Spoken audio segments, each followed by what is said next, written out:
Theme 1: The origin of wisdom. The beginning of wisdom always arrives quietly, like a breath felt only when the heart becomes still. The Book of Wisdom whispers that those who love what is good will find God. For he does not hide, he breathes through the world, moves within the smallest moments of life. Yet he does not dwell in a soul closed by deceit, not because he distances himself, but because the heart builds its own walls. And the moment those walls lower, light enters the way water finds the lowest place. Wisdom does not come from reading much, knowing much, or performing impressively. It comes from a heart willing to face truth. Like water that cannot reflect sunlight when muddy, a troubled heart cannot receive clarity even when surrounded by grace.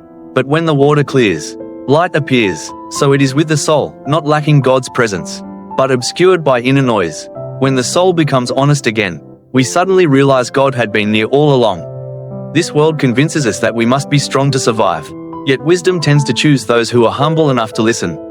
A pure intention opens the way for light. A simple, honest act cleanses the heart. A small truth spoken in a noisy age is enough for the Spirit to touch us. We imagine wisdom is something distant, but it often hides in the smallest choices: a refusal to lie, a step away from revenge, a willingness to examine one's motives. Each small act of goodness becomes an opening where light enters. In quietness we discover that God was never far, only our speed kept us from noticing him. And the moment we pause, just a little, he enters like a breeze through a crack in the door. Wisdom does not make us perfect, but makes us real, people who know they belong to light, not shadow, people who know what nourishes the soul and what causes it to wither.